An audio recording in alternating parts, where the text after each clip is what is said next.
Coming up on 512 right now, weather alert day, so we have a full house here to make sure you know what you need to know. We're talking about strong wind. That seems to be the biggest threat with these storms today. Yeah, I mean, a long line of storms moving through, and Jed, you've been talking about wind gusts all morning long, and we're going to see those rise, right? Right, especially as we get into the mid-morning and early afternoon hours, especially for Williamsburg, Georgetown counties. But the good news is this is all over with by 1 o'clock. Yeah. Okay, well, good. Not so bad. Not too bad. Timing right now, 7 to 1. Let's go ahead and get you outside, 512 right now. And there's the long line I've been talking about, making its way a bit closer towards the low country. You see, stretching across the state of South Carolina. So our friends to the upstate starting to see some of those issues early this morning. For us, timing, I keep mentioning around 7 o'clock.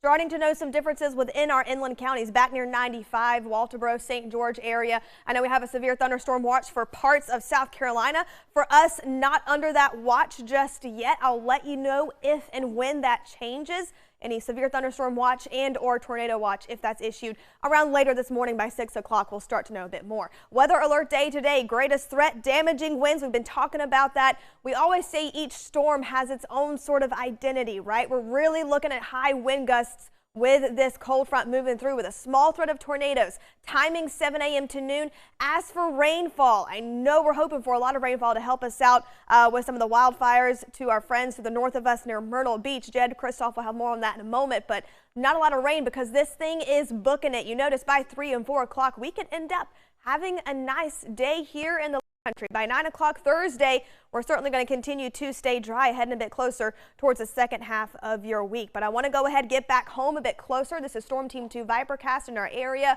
Right now, timing on this has really been on the mark. By 7 o'clock, seeing a few stray showers. We're seeing that right now as you're waking up. Strong southeasterly breeze. You can clearly see that here by 8 or 9. And back near 95, a few showers begin to reach our area. That strong main line really gets here by 10 or 11 and kind of reorganizes a bit closer towards your lunch hour. You see those deep reds, those deep purples as well. That means we're going to see some stronger to severe storms within this line, carrying those higher wind gusts. We're looking around 50 to 60 plus miles per hour in there. So something certainly that's going to cause some damage here in the low country. We'll be watching for power outages for us as well. By 12 o'clock, this begins to move on through, clearing up in the metro after your lunch hour. 1 o'clock could be some issues for Georgetown and Murrells Inlet. Really looking towards our counties up near that way, closer towards 12 and 1.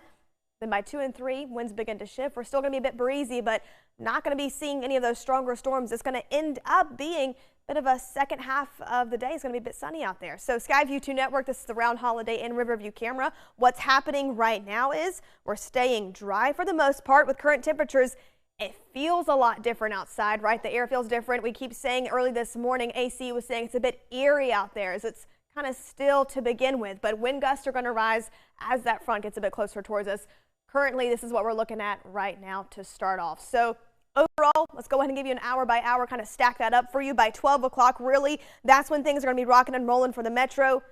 Clearing up by 3 and 6 o'clock, and then late tonight, partly cloudy, still breezy, but not too bad of an evening for us as we roll right into the rest of your week. So 10-day forecast for you to give you an idea. This is moving pretty quickly, 7 to 12, right? By Thursday, mid to upper 50s. We're staying dry, staying clear. Next highest risk of rain, we're going to be eyeing the weekend, but let's go ahead and get through today first. Islands and beaches, I know we have some issues out there as well. High surf advisory, weather alert day for the low country, the first half of your day today. Now, Jed, you have more information on those damaging wind gusts, right? Good morning. Hey, good morning, Grace. Yeah, 516 right now, and we're already seeing some southeasterlies, sustained winds, by the way, about 15, 17 miles per hour out there for us. So it's a breezy start to the day, but the winds really ramp up as we go into the mid-morning hours, like we just mentioned there. A gust of 21, Walterboro and Georgetown as well from out of the south and east. So starting to see those winds on the rise.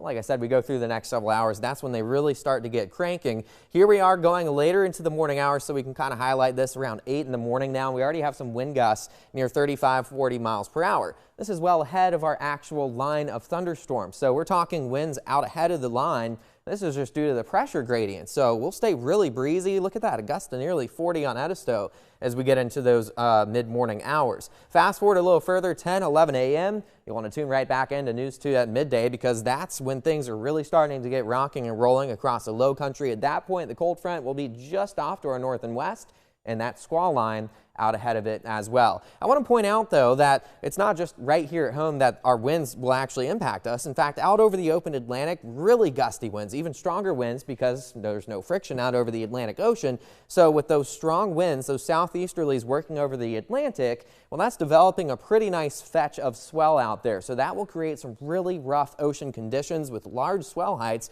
In fact, the latest at our Edisto buoy, 8 feet at 8 seconds. So that's producing 3 to 4 foot surf breaking along our beaches right now, but this is going to enhance as the winds pick up. So we go into the afternoon, we're looking at 5 to 8 foot surf at the peak of this, and strong rip currents as well. Not the day to get those small boats out there. Again, we're just looking at really gusty winds across the low country. So again, diving into this, if you want to download the Storm Team 2 app to stay up to date, if anything happens, you'll be the first to know. And of course, we'll continue to keep you posted as we go throughout the rest of the morning show. And like I said earlier, be sure to stay tuned, tune back into News 2 at midday as things are starting to really get going around that time.